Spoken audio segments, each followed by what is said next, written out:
తిరుమలకి భక్తులు పోటెత్తారు. వారాంతపు సెలవులు కావడంతో రద్దీ విపరీతంగా పెరిగింది. అయితే తిరుమల కాలిబాటలో రాత్రి చిరుతలు అలజడి రేపటంతో భక్తులు తీవ్రంగా భయపడుతున్నారు. రాత్రి 6 పులులు కేకలు పెట్టారు. చిరుత మరేదైనా జంతువులా అనే కోణంలో ఫారెస్ట్ అధికారులు పరిశీలిస్తున్నారు.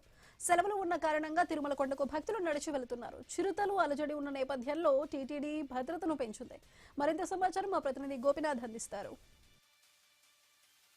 తిరుమలకి వారాంతపు రోజులు కావడంతో తిరుమలకి పెద్ద ఎత్తున భక్తులు తరలి వస్తున్నారు. స్వామివారి దర్శనానికి దాదాపుగా 15 నుంచి 20 గంటల సమయం పడుతోంది. మరోవైపు తిరుమల ఇప్పటికే వైకుంఠం కంపార్ట్మెంట్ అన్ని కూడా భక్తులతో నిండిపోవడం జరిగింది. స్వామి దర్శనానికి అంటే ఒక రోజంతా సమయం పడుతుంటే గదులు కాటేజీల కోసం కూడా భక్తులు తీవ్రంగా శ్రమిస్తున్నారు. సో మనం ప్రస్తుతానికి అలిపిరి వద్ద ఉన్నాం. అయితే నిన్నటి నుంచి కూడా తిరుమల అలిపిరి మార్గంలో ఈ చిరుతలు తిరుగుతున్నాయంటూ కూడా పెద్ద ఎత్తున భక్తులు రాత్రి కూడా అర్ధరాత్రి సమయంలో ఆందోళన వ్యక్తం చేయడం జరిగింది. కాబట్టి టీటీడీ కూడా అప్రమత్తమై అంటే చాలా జాగ్రత్తలు తీసుకుంటుంది. ఒకసారి మనం చూస్తే కన్నా ఇక్కడ తిరుమలకి సంబంధించి కాలిబాట మార్గం గుండా విపరీతంగా అంటే గత 2 రోజుల నుంచి కూడా విపరీతంగా భక్తులు తరలి వస్తున్నారు. స్వామి దర్శనానికి అంటే విపరీతంగా తరలి వస్తున్న నేపథ్యంలో వాళ్ళకందరికీ కూడా టీటీడీ భారీ ఏర్పాట్లు చేయడం జరిగింది. చూడొచ్చు అలిపిరి కాలిబాట మార్గాలు భక్తులతో కిటకిటలాడుతున్నాయి. ఒకవైపు శ్రీవారి మెట్టు మార్గం కావచ్చు, ఇది అలిపిరి కాలిబాట మార్గాల్లో విపరీతంగా భక్తులు నడుచుకుంటూ వెళ్తున్నారు. అయితే చాలా రోజుల నుంచి కూడా ఈ కాలిబాట మార్గాలు అటవీ ప్రాంతాల్లో ఉన్న కారణంగా ఈ చిరుతలు అనేది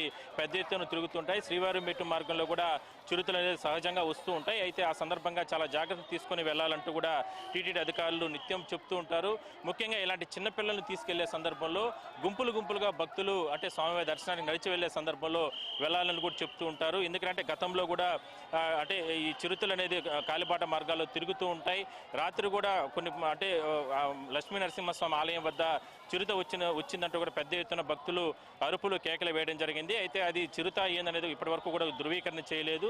సో మొత్తం మీద ఫారెస్ట్ అధికారులు, విజిలెన్స్ సిబ్బంది వీళ్ళందరూ కూడా పెద్ద ఎత్తున ఘటనా స్థలానికి చేరుకుని భక్తులకి ఇబ్బంది లేకుండా ఏర్పాట్లు చేయడం జరిగింది. చూడొచ్చు మనం ప్రస్తుతానికి ఇదే తిరుమలకు సంబంధించినటువంటి కాలిబాట మార్గాలు. ఇక్కడ నుంచి ప్రతిరోజు కూడా 40 నుంచి 50 వేల మంది భక్తులు నడుచుకుంటూ తిరుమలకి వెళ్తూ ఉంటారు. సో మొత్తం మీద చూస్తే కన్నా వీళ్ళందరూ కూడా నడుచుకుంటూ వెళ్తారు. మొత్తం మీద ఇలాంటి పిల్లలందరినీ మాత్రం తిరుమలకి వెళ్లే సందర్భంలో టీటీడీ అధికారులు కావచ్చు, టీటీడీ సిబ్బంది, భద్రతా సిబ్బంది ఒకటే చెప్తూ ఉంటారు, గుంపులుగా వెళ్ళండి. ఎందుకంటే అటవీ ప్రాంతం దట్టగా ఉన్న నేపథ్యంలో చిరుతలు, ఇట్లా వన్యమృగాలు, ఎలుగుబంట్లు ఇలాంటివన్నీ కూడా తిరుగుతూ ఉంటాయి, అంటే రాకపోకలు సాగిస్తూ ఉంటాయి. సో ఆ సందర్భంగా ఇబ్బందులు లేకుండా బిడ్డల్ని దగ్గర పెట్టుకొని తీసుకొని వెళ్ళండి. ముఖ్యంగా మహిళలు కావచ్చు, ఇట్లా చిన్నపిల్లలు వీళ్ళందరూ కూడా జాగ్రత్తగా తీసుకొని వెళ్ళాలంటూ కూడా చెప్తున్నారు. సో మొత్తం మీద చూడొచ్చు టీటీడీ భద్రతా సిబ్బందితో పాటు స్థానికంగా ఉన్నటువంటి పోలీసులు వీళ్ళందరూ కూడా తిరుమలకి సంబంధించి వెళ్ళేటువంటి యాత్రికులకు సంబంధించి ఇబ్బందులు లేకుండా ఇక్కడ ఏర్పాట్లన్నీ కూడా చేయడం జరిగింది. సో అర్ధరాత్రి సమయంలో భక్తులు మాత్రం కాస్త చిరుతకు సంబంధించి ఆందోళన చేశారు. సో మొత్తం మీద గోవింద నామస్మరణలతో ఈ పొద్దు రేపు 2 రోజుల పాటు కూడా వారాంతపు సెలవులు ఉన్న నేపథ్యంలో ఇంత విపరీతంగా భక్తుల రద్దీ భారీగా పెరిగింది. చిన్నపిల్లలు, మహిళలు, ఇట్లా వృద్ధులు అందరూ పెద్ద ఎత్తున తరలి వస్తున్నారు. సో ఎక్కడి నుంచి వస్తున్నారయ్యా మీరు? కర్ణాటక నుంచి. సో దర్శనానికి వెళ్తాం. ఎవరు లేదు, first time crowd minimum 80,000.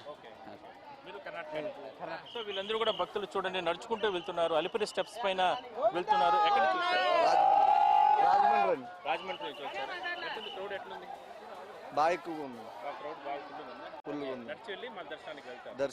Okay sir, చిన్నపిల్లల్ని తీసుకొని వెళ్తున్నారు, ఎట్లా ఉంది? అంతా ఒకటే ఫ్యామిలీ సార్, రాజమండ్రి నుంచి వచ్చి. ఓకే, ఏమన్నా టికెట్స్ ఉన్నాయా?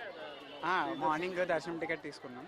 ఓకే, చిన్నపిల్లల్ని తీసుకొని వెళ్తున్నారు, గుంపులుగా వెళ్ళాలి. సో మొత్తం మీద చూడండి వీళ్ళందరూ కూడా ఫ్యామిలీస్తో వెళ్తున్నారు కాబట్టి ఎక్కడ కూడా ఇక్కడ ఒక 4-5 గంటల పాటు కూడా నడుచుకుంటూ వెళ్ళి దాని తర్వాత స్వామివారి దర్శనానికి సర్వదర్శనం క్యూ లైన్లో భక్తులు వెళ్తూ ఉంటారు. స్వామి దర్శనానికి ఇవాళ రేపు 2 రోజుల పాటు మాత్రం విపరీతమైన రద్దీ కొనసాగుతుంది. అదే సందర్భంలోనే ఈ కాలిబాట మార్గాల్లో గత కొద్ది రోజుల నుంచి చిరుతలు అనేది తిరుగుతూ ఉంటాయి. రాత్రి కూడా చిరుత వచ్చిందంటూ కూడా భక్తులు పెద్ద ఎత్తున కేకలు వేయడం జరిగింది. ఆ సందర్భంగా టీటీడీ విజిలెన్స్ సిబ్బంది కూడా వాళ్ళకు అంటే అక్కడ చేరుకొని భక్తులందరినీ కూడా గుంపులుగా వెళ్ళాలంటూ కూడా చెప్పడం జరిగింది. సో చూడొచ్చు ఇదంతా కూడా అలిపిరి అలిపిరి కాలిబాట మార్గాలే. ఇదంతా కూడా పెద్ద ఎత్తున భక్తులు తిరుమలకి నడుచుకుంటూ కూడా వెళ్తూ ఉంటారు. సో మొత్తం మీద మాత్రం టీటీడీకి సంబంధించి మాత్రం విజిలెన్స్ అధికారులు, సిబ్బంది, ఫారెస్ట్ అధికారులు వీళ్ళందరూ కూడా కాలిబాట మార్గాలు ఇప్పటికీ కూడా భారీగా అంటే భక్తులకి రక్షణ కల్పించే విధంగా చర్యలు తీసుకుంటున్నారు. మొత్తం మీద చిరుతలు ఉన్న నేపథ్యంలో భక్తులు మాత్రం గుంపులుగా వెళ్ళాలనేది మాత్రం టీటీడీ అధికారులు చెప్తున్నారు. వీడియో జర్నలిస్ట్ రాజేష్తో కలిసి గోపినాథ్, ఐ న్యూస్, అలిపిరి కాలిబాట మార్గాల నుంచి.